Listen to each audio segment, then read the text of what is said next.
Insiders are buying big, and that's one of the most powerful bullish signals you can get. As Peter Lynch said, insiders might sell for many reasons, but they buy for only one. They think the stock's going up. So in today's video, we're looking at 7 stocks, some of them trading right there at 52-week lows, where management has been loading up. We're talking buys of over 100 shares and more than $200,000 in the last few weeks. Then we're going to run each one through our valuation model to see if, like management, we should also be buying. So let's dive straight in, starting with stock number 1, where in fact we have Waste Management. The director bought a few days ago 2,000 shares costing $400,000. Now this company is down 8% in the last year. Year to date, pretty much flat now. But over the last 10 years, one thing it has done consistently is outperform the S&P 500. And today we're seeing it trade right there towards the 52-week lows. Now we do get a buy rating from Seeking Alpha, although we have to say that is very weak at 3.5 out of 5. 3.5 in fact is the minimum to flip it from a hold to a buy rating. Wall Street a bit more respectable, sitting at 4.12 out of 5, and it does now trade at a forward P of 25, which is below their 5-year average of 27.6. This in a first instance would give us a potential undervaluation signal, but as always, bear in mind we don't look at this in pure isolation. You are also getting a yield not too dissimilar, 1.63, than what's been on offer over the last 5 years at 1.56. In fact, going back to the beginning of 2021, Waste Management, the highest yield it's offered investors, was sitting around 2.1%. And if we take a look at the blue tunnel, which for newer viewers, this highlights in fact the fair value or the intrinsic price, we see it just outside the bottom end, another confirmation of potential undervaluation. You will notice over the last 12 months, Waste Management has in fact gone below the bottom line, has been trading in a reasonable signal, something that when we zoom out to the last 10 years, you won't be able to spot one time in fact where Waste Management has entered into a severely undervalued signal, really highlighting that this one doesn't ever go on a discount. Sometimes in fact, as we can see, large stretches of time, Waste Management does trade at a bit of a premium, so maybe one to seriously consider if this was on your watch list or an industry you do need in the portfolio. Now valuation grade does sit at a D. In terms of forward P against the sector, which sits at 20.4, you're paying a 32% premium. Bear in mind, sector median does include a lot of poor quality companies, and as we just highlighted, you're also now getting a discount to their 5-year average of around 7%. You may be more interested in the price to earnings growth ratio, the PEG, 2.5. As we always say, below 2 is what really gets us excited to do a deeper dive. 1.8 is in fact the sector, so you can see a 37% premium. And yes, the 5-year average does sit higher, so like the forward P, you're also getting a discount here sitting around 10%. And then if we look at the growth, which comes in at a C-, they grew top line 16% last year, projected 9 to 10 over the next 12 months, which is above the sector median around the 4 to 5% level. In fact, they're also growing faster than they have done over the last 5 years, always a great sign to see, with projected earnings per share 11% growth over the next 3 to 5 years. Not too far off what we noticed from the sector, and likewise not too dissimilar from their 5-year average at 11%. And if you're interested to see their accuracy over the last 4 quarters, they've actually missed 2 of their earnings expectations. Most recent one, a 3-cent miss, giving them a 50% track record. However, if you believe they can hit their projections over the next 4 quarters, looking strong in terms of growth, 2 of them double digit, next one Q4 14%, and 2 of them in the high single digit region, which means based on their next full accounting period, December 2026, the forward P, if they hit those targets, will drop to around 24. And then we get to our intrinsic price, which today gets to $205. And when we do our deeper dives, we run through each one of these models, the inputs and the outputs. However, today we're running through quite a number of stocks, so we'll keep this high level. The only thing we will say, $205 is largely different to the DCF model if you wanted to look at that in pure isolation, where you notice we've used a growth rate of 10% moving forwards. Now, the main thing here that we really want to point out is that on a reverse DCF, if you're solely looking at this model, already baked in around the $201 mark is 13.4% growth moving forwards. So to really see upside solely on the DCF model, you will need to have faith growth will be at a faster rate. Having said that, all three on average come to $205, which as always, you can grab a copy of this model by clicking on the pinned comment below, running through your own numbers, waste management, or any others. We're not done because we always want a margin of safety before we execute or buy a stock, 10%, and that is the starting point if it meets our three golden criteria: wide moat, strong financial metrics, good forward-looking data. That would indicate a buy at $185, but actually what the model is telling us right now, you're only getting a 2% MOS, so really we see waste management today trading around fair price. Now some people may say that is a good opportunity to dollar cost average, but if you want some targets at 10%, a buy at 185, at 20%, a buy at 164, and 25, 154. Wall Street themselves, respectable buy rating, they see $252 into next year. That is 25% upside. So let us know, waste management, is this in your view one like management you should consider buying, or maybe one to hold or completely avoid? Before we move on to stock number 2, just to let you know, we have released our latest free weekly article running through 3 strong stocks to buy after the pullback we saw last week. We drop one every single Sunday morning to your inbox completely for free, covering severely undervalued stocks as well as what's gone in the market over the last few days. So click below, you can sign up and read straight away, where you'll be able to gain access to severely undervalued stocks for the month of November. Lots of information for each one, the upside that Wall Street themselves see over the next year, and on top of that you can grab a spreadsheet of stocks that Wall Street themselves believe have the most upside in the S&P right now. So click below, you can sign up and read straight away. The next stock we're looking at, where in fact we see 2 purchases, is Blackstone. We see the direct on the 29th of October adding around $2 million worth of shares, but we also notice a purchase again made in the very recent time by in fact the same director on the 4th of November, where he added just under 14,000 shares, and we're talking here around $2 million. So in combination, $4 million worth of insider buying on Blackstone stock. Now this is one down 17% over the last year, year to date down 15%. Over the last 10, still managed to outperform the S&P, trading towards the lower end of the 52-week range.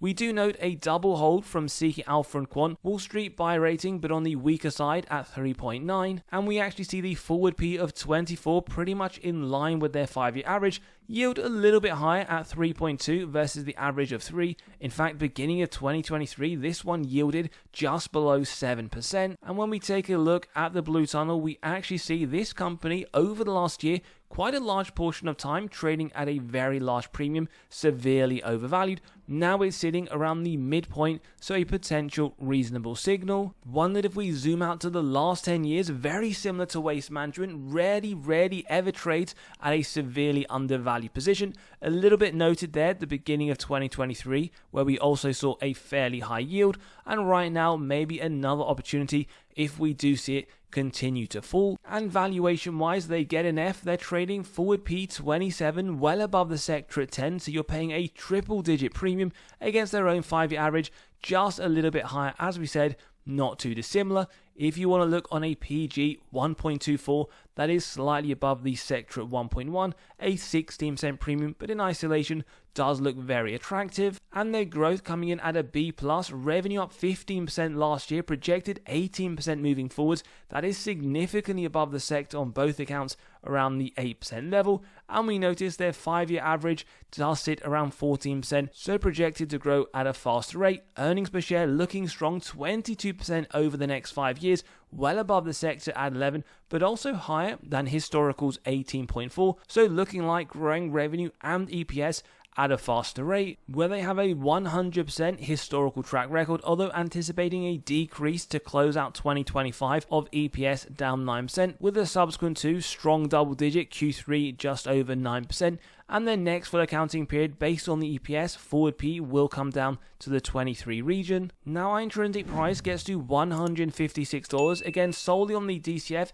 It does come in a little bit lower at $147. Reverse DCF 11.9% Moving forwards, we've used around 12%, which in combination of all three models, you are getting a margin of safety, maybe not sufficient, or maybe if you like to dollar cost average, 6% with Wall Street $185 price target, 26% projected upside.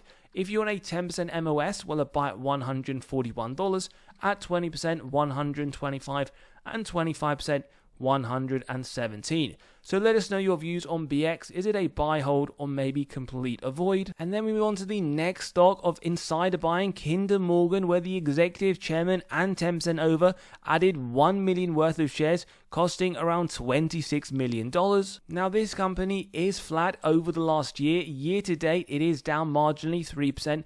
Over the last 10, not the greatest, it's up only 14% if you had added 10 years ago today. And we do see it trading right there towards the 52-week low with a very weak buy rating from Seeking Alpha, Wall Street sitting around 4 out of 5. But if we do look at the forward P to DCF ratio, 10.6 is above the 5-year average. Include that fact that the yield of 4.41 is below the 5-year of 6.2, then we're looking at a double potential overvaluation signal. But remember, insider buying is typically a bullish signal. They are very close to the numbers, but once again, we get another potential overvaluation signal. It's sat above the upper end over the last 12 months very, very consistently, which hasn't been the true story when we zoom out to the last 10 years. But the other thing we want to take away here is not a great story, is that the expected price has been decreasing over the last 10 years.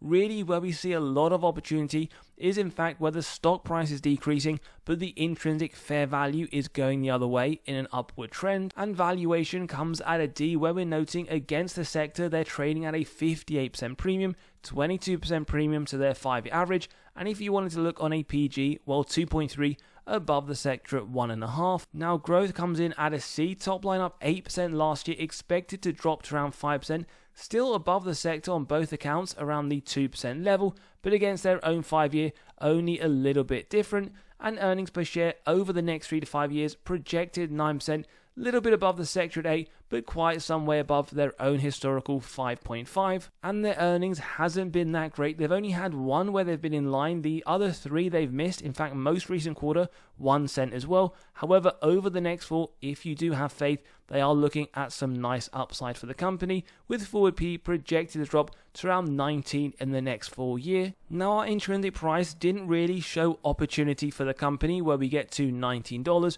Graham's valuation, we get to $17.70, as you can see here from in fact the inputs. When we look at the multiples valuation, $14, well below the market price. So in totality at $18.64, even with the DDM included, we can see this one does highlight a 42% premium. Now look, Wall Street themselves see $32 into next year, 21% upside, and even the other signals we looked at all really flashed over valuation. Maybe you agree, maybe you disagree, but interesting to see Insider has added quite a significant amount. But let us know your views on KMI. The next one we're moving on to is American Tower Corporation, the director adding just over 5,500 shares, costing him around $1 million. Now this one's down 10% in the last year, year to date down 4%. Over the last 10, it is up 76, but you would have massively underperformed the S&P, trading right there pretty much around 52-week lows. Weak buy rating again from Seeking Alpha at the bare minimum of 3.5, a very respectable buy rating from Wall Street at 4.3, with a rare sell signal from Quant. And we notice forward P to FO 16, well below the 5-year at 21, in fact the lowest on offer to shareholders in the last 5 years. Yield around the 4% level, historically at 3. We can also note in the middle of 2023, it was offered to shareholders around 4.1%. And we also get an undervaluation signal, something we have seen over the last year, so not a typical rare occasion. When we zoom out to the last 10 years though, we can see this one pretty much going all the way to 2023 has been trading in an undervalued level. Before that, for quite some time, it was trading severely overvalued. And if we look at the valuation, it gets a D-. Now remember, for REITs, we don't look at the P, we actually look at the price to adjusted funds from operation, On a forward basis, 16.7, a little bit higher than the sector, so you are paying a 9% premium. But if we do look at their growth over the last 5 years, sits at 4%, not too dissimilar from the sector, around 4.5%. Over the last 5 years, stretching that out a bit more, 6%, well above the sector at 2.6%. And they've outperformed in 2 of the last 4 quarters, 50% track record, most recent one was a beat, and over the next 4, they're projecting 2 of them to be growth. But ultimately, with the funds from operations increasing into the next full year, the forward P to FFO does come down, expected to 16.8. Now our intrinsic value gets to $236, which isn't too dissimilar from where Wall Street see this into the next year at $232. That is 31% upside, and you can also note a margin of safety of 25%. So let us know your views on America Tower Corp. Maybe also you want to see more REITs being uncovered to see whether they're a buy or sell. But AMT, in your view, is it now a very strong buy? We then move on to the company that was battered not that long ago, and it looks like the director took the opportunity to add. We can see here 10,000 shares of Fiserv costing him around $652,000. Now this one's battered down 70% in the last year, year to date down 69%. In fact, in just the last month, it's lost around half of its market cap. Over the last 10 years now, this one is only up 32%. We can see massive drop from all-time highs around $240, trading right there around 52-week lows. Traffic light system, weak buy from Seeking Alpha, hold from Wall Street, strong sell from Quant at 1.34. And on a valuation, it now gets a B-, forward P 7.4, below the sector, and you're getting a 31% discount, 59% discount to their 5-year average.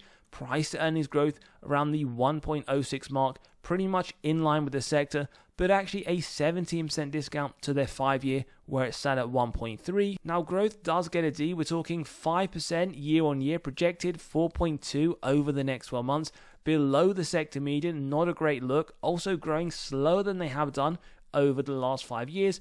Earnings per share gets a D+, 7% projected, well below the sector at 11, likewise below their historical 14.4. Now they did in fact outperform in the previous 3 before their latest quarter where they missed by 61 cents, and now they're expecting the subsequent 3 quarters to have double-digit decrease to the EPS, with earnings per share also decreasing into the next full year, but forward P to stay roughly similar around the 7.5 mark. Now our intrinsic value gets to $94 derived from the DCF model. Now look, you can see the average growth rate is 23%. Moving forwards, we've gone for 0, but as we said, one of the most important things here is on a reverse DCF at the price a day of $64. The expectation is the free cash flow will decrease 3.2% year on year. You may believe that is way too conservative and that this is a striking opportunity, because at the 0% you can see, factoring the discount rate where we do get the present value of future free cash flow and terminal price, and then adding cash, subtracting debt to get to our equity value, and dividing by shares outstanding, we get to $94, which indicates 47% upside. You may look at this and say 6% isn't unreasonable. Well, $175, that is more than a double, nearly a triple at 173% upside. But even using the 0% in the calculation, you're getting a margin of safety today of 32%, in which Wall Street see this at $107 even after the drop in the next year. That is 67% upside and even above our own intrinsic price. So let us know on Fiserv, maybe one you were adding on that drop, maybe one you believe in fact to completely avoid. Then we move on to Coca-Cola, where in fact we can see the director adding around 1 million shares of the company not that long ago. This one is in fact up 11% in the last year, year to date up 13%.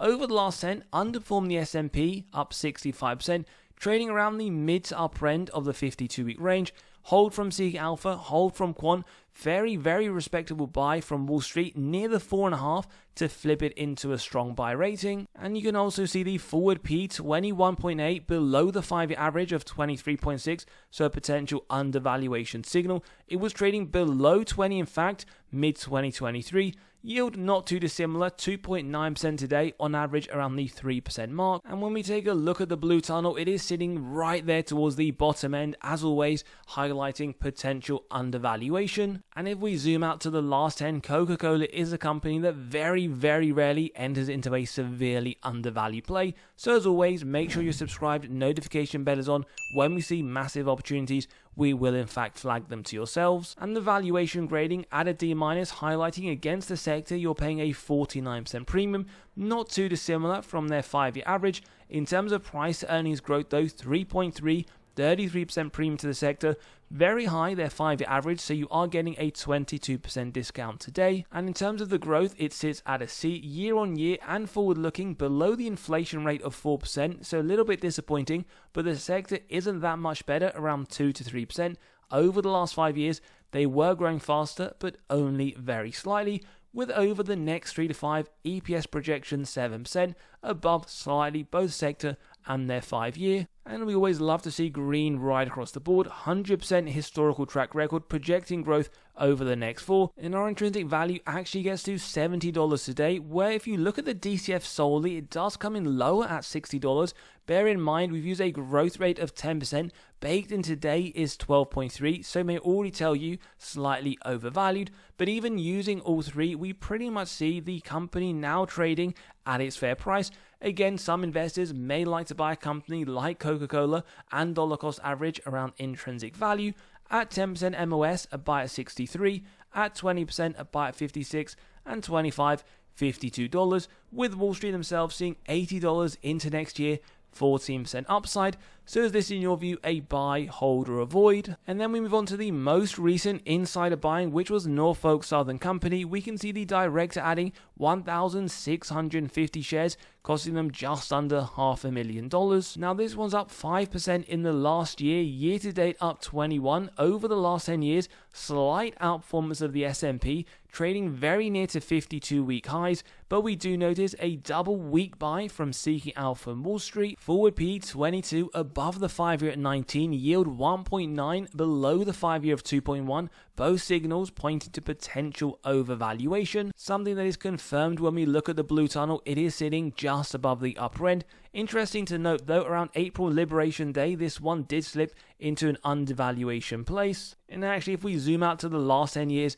this company has gone through many cycles where it's traded at a premium, traded severely undervalued, and as we have seen not that long ago, trading in the reasonable signal. Now valuation at a C- against the sector, you are paying a 14% premium, 16% premium to their 5-year average.